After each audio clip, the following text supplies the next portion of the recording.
MCQs है वो बहुत ठीक है इंपॉर्टेंट है, भाई, इट ठीक है। Can be your game changer. मैं कह रही हूँ 30 में से अगर 22 24 26 28 कुछ भी मतलब एनीथिंग +20 आप ले आते हो, 20+ आप ओके ले ओके आते हो, आप अपने आप को इस पेपर को क्लियर करने की ओर ओके। तो बढ़ ही रहे हो, प्लस आप ये ग्रुप क्लियर कर लोगे।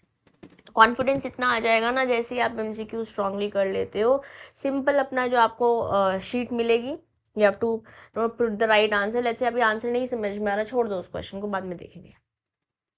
ओके अब जब पेपर देख रहे हो आप, हो सकता है पेपर आपको आता हो सकता है भैया ऐसा लग रहा है कि तो मैंने तो कुछ पढ़ा ही नहीं है, ऐसे तो कोई बातचीत ही नहीं, तो पैनिक नहीं करेंगे, ना ही बहुत ज़्यादा एक्साइटेड हो जाएंगे। मुझे पैनिक जब ये नहीं हुआ। दोनों इमोशंस हम अपने दिल पर या दिमाग पर हावी कर लेते हैं, तो पेपर आता हुआ भी नहीं आता है। बहुत दिनों से आप पढ़ाई कर रहे हो, ऐसे लग सकता है on the face of it कि नहीं आ रहा है, बट जब लिखने लगोगे तो हाथ चलने लगेगा, दिमाग चलने लगेगा, कुछ तो पहुंचेंगे। Yes, answer with focus, no distraction. हमको ये नहीं देखना सामने वाले बंदा तो बार बार शीट ले रहा है, ये तो अलग पेज पलट रही है, तो 10 पेन ले रहा है। नो, आप जैसे things have been working for you, आप उसको उठाएंगे, अपने आप पे बिलीव रखेंगे, अपनी मेहनत बिलीव रखेंगे और आंसर लिखेंगे फोकस के साथ। जो आता जा रहा है ना वो करते जाओ, जो लेट से नहीं आ रहा है, लेट से फॉर ठीक है ओके।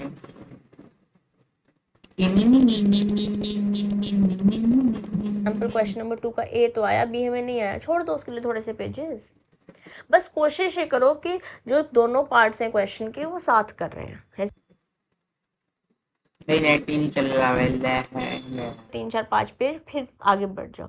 बट लेट से ऐसी हो गई सिचुएशन कि मैंने पेज भी नहीं छोड़ा और मेरा बोला आंसर छूट भी गया, कोई बात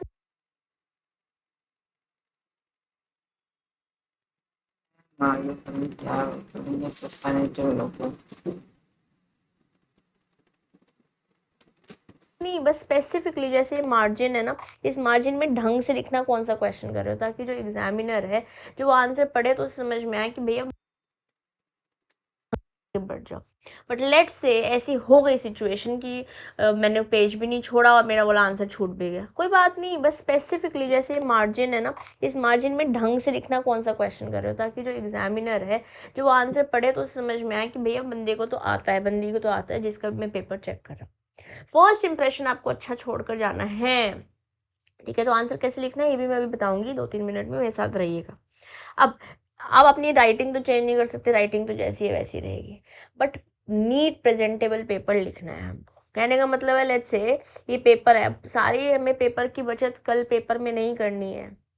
आप 2 3 पौधे आके लगा लेना, उसका ख्याल रख लेना, ठीक है, बट एग्जाम हॉल में पेपर प्रेजेंटेबल लिखना है। आंसर लेट्स से आपने यहाँ पे हेडिंग लिखी है, आंसर लिखा, 2 लाइन लिखी, लेट्स से इंट्रोडक्शन यहाँ लिखा, तो यहाँ लाइन छोड़ेंगे नेक्स्ट लिखने के लिए, लाइन छोड़ेंगे नेक्स्ट पॉइंटर लिखने के लिए, प्लीज क्या हुआ? मैंने नहीं करा बंद, खुला ही रखा है। खुला ही छोड़ा था मैंने, थोड़ी। क्या आप ही ने करा था बंद। मैंने तो करा भी नहीं।